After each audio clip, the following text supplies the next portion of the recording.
Hello, it's Waypoint and welcome back to PLAYtheGAMEcentral. Today I have you my solo guides on Nacht and Verruckt. Now firstly, there are a few things you have to always be doing. Firstly, always repair windows as long as you get points from them in the early rounds to maximize points, because maximizing points is really important to getting the early kickstart and getting more easily to the Juggernaut machine before getting too much cornered and stuff. It helps a lot, seriously. And always round 1 only melee. Repair 4 windows. Round 2 maximize the points by shooting through all the zombies and then finishing them with knife. You can get a really good feeling for this when you try it a few times, but the general thing is, if you shoot them to the middle chest area, they will take a magazine a little less if you shoot to the upper chest. But if you shoot to the stomach, they take less damage. If you shoot to the legs, they take even less damage. Which means, if you have only one zombie left, you can shoot a whole magazine to its leg and even shoot a little bit more if it's unhurt. So that will help you to get more points out of your M1911. And always, if you have ammo, use every single bit of it. Don't spam it in the air, of course, but try to get as much as points as you can get from that weak-ass weapon. Because that's one of the most important things about playing zombies early rounds. Points. Now, when you get to the later rounds, you should be always carrying 2 weapons. First of all, never buy mule kick. It's a very, very useful thing to not buy mule kick. If you can afford all perks, then okay, but please, I suggest don't buy it. It's not worth. Always carry a wave clear weapon. Something like an MG42, HK21, Wunderwaffe, Winter's Howl, Thunder Gun, and then for your second weapon, either have a ray gun, Magnum, a sniper, or a SMG from the wall so you can buy more ammo, but something that you can effectively kill zombies in close quarters without getting stuck into corners, and you can keep the wave going like you want it to go.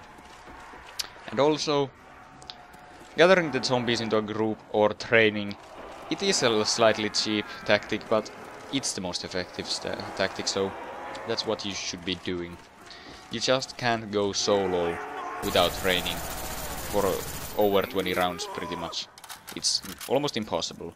If you can do it well, GG, you're great, but I'd rather do it the easy way.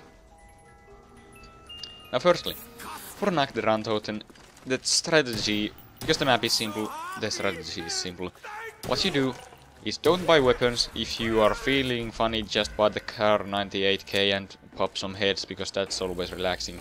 And then just go to the mystery box room.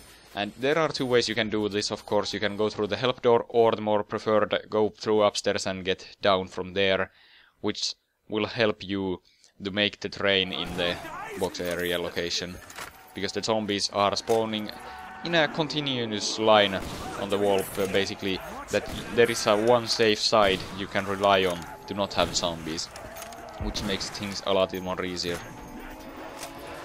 Of course, there is the camping strategy in the upstairs, which you're running by going from the upstairs, but who really does that anymore? Everybody's got to like 20 rounds on that, so we're done with that. So that's pretty much Nacht, because you just get to the box and you have everything. Because you don't really want mule kick, and if you're playing World War you don't even have it. And you just like, oh yeah, I have Thunder Gun, or oh yeah, I have MG42, you basically want. If you're playing World War, basically the ray gun can be used as a wave clear weapon, but you have to be really careful with it.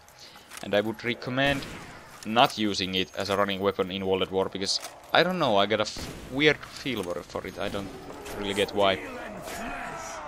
Okay, now for Verruckt. Firstly, the German side is 10 times better. It's way, way, way more reliable, and I think the doors are even cheaper on that side. So yeah, just if you don't mind restarting the game for a few times, just go for the German side, because why not? Okay, so firstly, do all the good jazz with points and stuff in the few first rounds, and then what you should be doing is head upstairs, buy an MP40 and buy one more door. And then you have a one window behind you and everything else comes from in front of you, and this is an easy place to acquire points to save for the next door and Juggernaut in the same time. And when you open the next door, you will increase the zombie spawns behind you, but if you save till you can afford Juggernaut, this makes it a lot easier. And I would prefer to move from that location anyways after that. And pretty much you don't probably even need to buy a box weapon in the earlier rounds, because the MP40 is just so good, it's amazing. I don't know what it is about it, but... Well, anyways. The better wave clear weapons would be the Winter's Howl or the ray gun in this map. You can also go with MG42, but... The thing is, this map has something special in my opinion. I think the sawn-off shotgun in this map, as a running weapon, works incredibly well. If you can aim to the head, you will one-shot for so long. And if you don't, well, you have another. You have two incredibly powerful shots, and then you have like sleight of hand, which means you can refill in a 1 second and shoot again. So it's incredibly good running weapon. You can basically go only shotguns, and that will be a viable tactic for some reason, but I would advise not to. Well, anyways, the training location obviously is the Thompson room, and before getting there, of course, get all that double tap and speed cola. Quick revive, never bother with it. Well, you can, but I hate the perk. It's cheap as anything. I will never probably buy it again. Because when you get down, can you say you are not frustrated and you can actually feel like, okay, so let's continue, we got downed once, but okay, it doesn't matter, we can try again. I feel like, no, if you get down, it's your own fault. Just try again from the start, because you deserve to get down. Well, anyways. After you have acquired all the perks, what you should be doing is, like I said, going to the Thompson room. I myself prefer to go from behind the power room and not open the first room door to the Thompson room. This makes the training somewhat easier. I don't know, it makes some weird stuff happen with the spawn rate. I feel like the zombies spawn faster if you open that door, but you have a lot larger safe zone in front of the door that you haven't opened. So I feel that that is the most effective strategy there is. Well, this was my guide for Nacht and Verruckt, and I hope that you enjoyed and or learned something, and the waypoint out.